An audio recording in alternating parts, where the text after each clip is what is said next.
Tommy was already having a rough day, but the call he received made things much worse.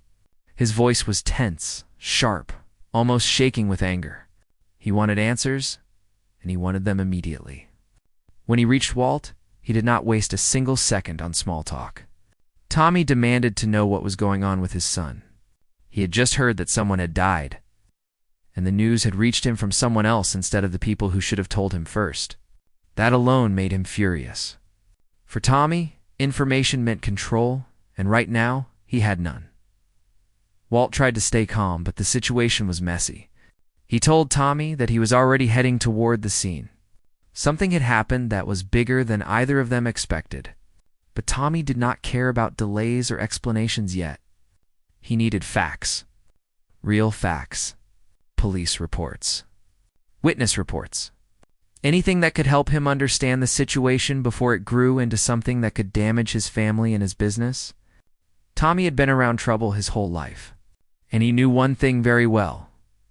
When a story reaches the wrong ears first, it becomes almost impossible to fix later. While Walt drove toward the location, another strange detail came up. A plane. At first it sounded confusing. Someone mentioned that it might be their plane, but nobody could confirm it right away.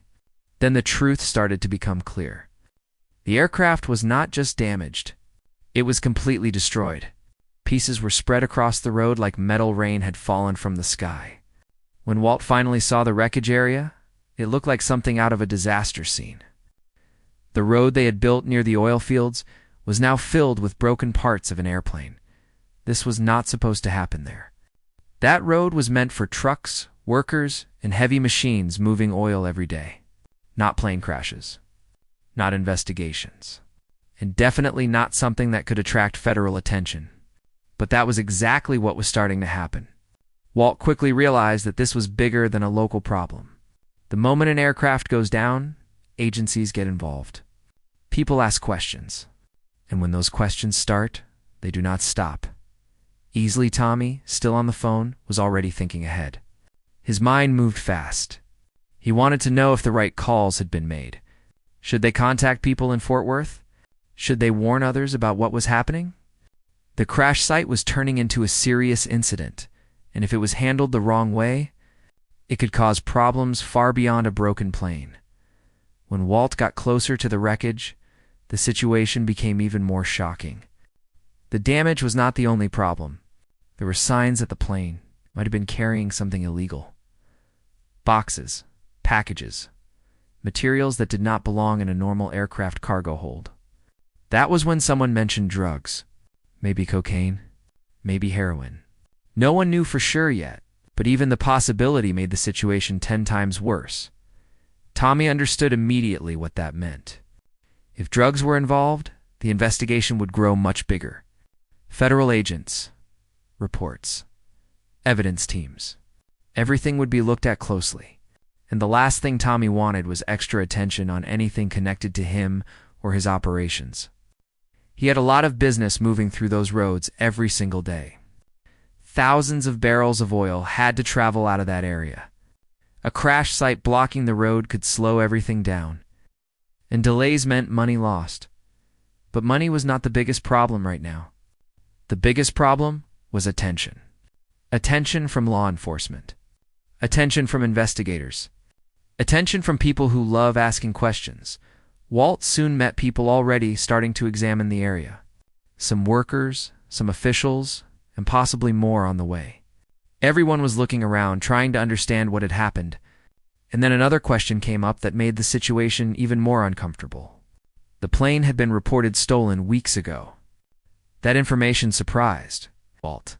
He did not understand why he had not been told about it earlier. Tommy responded in a way that showed his usual attitude toward authority. From his point of view, reporting the plane to the Federal Aviation Agency was enough. That was their job. If they did not pass the information along to local officers, that was not his responsibility. In his mind, the system had failed, not him. But Walt was not fully convinced. From a law enforcement perspective, more communication could have prevented confusion now. As they continued talking, more officials began getting involved. Hazmat teams were being called because the pilot was still inside the wreckage.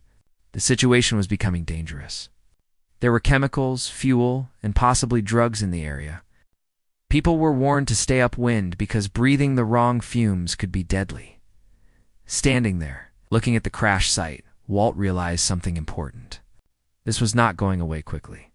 This would be investigated for days, maybe weeks, and that meant reports would be written. Statements would be taken, and Tommy's name might appear in places he did not want it to appear. Back on the phone, Tommy was already thinking about the next move. He was not panicking, but he was definitely planning. He knew that controlling the timeline of events could make a huge difference later. If the reports matched the information given earlier to the aviation authorities, it could reduce suspicion. That was why Tommy started asking Walt for a small favor. Nothing dramatic, at least not in his mind. Just make sure the report mentioned that the agency had already been notified last month. For Tommy, this was simply correcting the record. For Walt, it felt like stepping into dangerous territory. Changing or adjusting details in an official report was not something he liked doing, especially when many eyes would be watching this case. The tension between them grew during that conversation. Tommy needed help. Walt needed to follow the law. And both men understood that what happened next could shape the entire situation at that moment. Neither of them realized that this plane crash was only the beginning of a much bigger storm. More problems were already waiting nearby, and soon they would discover that the crash site was hiding another surprise that could make the situation even worse. The moment Walt stepped out of his truck, he knew this wasn't a normal accident. The air felt strange, heavy, like the ground itself was hiding something. Pieces of metal were scattered across the road in every direction. Not small pieces either. Large broken wings, torn panels, wires hanging loose, and parts of the engine sitting in the dirt like they had been thrown there by a giant hand. It looked less like a crash and more like something exploded in the sky and rained down across the desert road. For a few seconds, nobody spoke. Workers stood at a distance, staring at the wreckage, unsure how close they should get. Some had their phones out, recording quietly, while others just shook their heads. This road was supposed to be simple. Trucks moving oil, machines passing through, and long, empty stretches of land. Now it had turned into a disaster site that would soon bring in people from all over the state. Walt walked slowly toward the largest piece of the plane. He had seen accidents before, but something about this one didn't feel right. It was too quiet, too scattered, like the plane had broken apart before even touching the ground. And then he noticed something else that made him stop walking. There were crates, not normal luggage, not equipment boxes. These were heavy cargo containers, cracked open from the crash. Some had spilled their contents onto the dirt. At first glance, it was hard to tell what they were carrying, but the way the workers reacted said enough. No one touched anything. Everyone just looked at each other. One of the men spoke quietly, almost like he didn't want the wind to carry his voice too far. He said it could be drugs. That single word changed the entire feeling of the place. Now it wasn't just a crash. It was a crime scene. Walt immediately pulled out his phone again, knowing he needed to update Tommy. When the call connected, he didn't soften the truth. The plane was completely destroyed, and there was a strong chance it had been carrying illegal cargo. For a few seconds, Tommy didn't say anything. That silence alone showed how serious this was becoming. Because once drugs appear in a crash like this, the situation grows fast. Federal agents start asking questions. Investigators begin tracing ownership records. Flight logs get checked. Insurance companies start digging into details. And if any part of the aircraft connects back to someone important, things get messy very quickly. Tommy understood that better than most people. His operations depended on movement trucks, roads, equipment, schedules. Every day, thousands of barrels of oil had to leave the area without delay. If this road stayed blocked for long, it would cost him serious money. But right now, money wasn't the biggest concern. What worried him more was how much attention this crash was about to attract. Meanwhile, more officials were arriving at the scene. A truck marked with government plates rolled closer, slowing down as the driver saw the wreckage ahead. People were already starting to mark areas with tape, creating a rough boundary so no one would disturb possible evidence.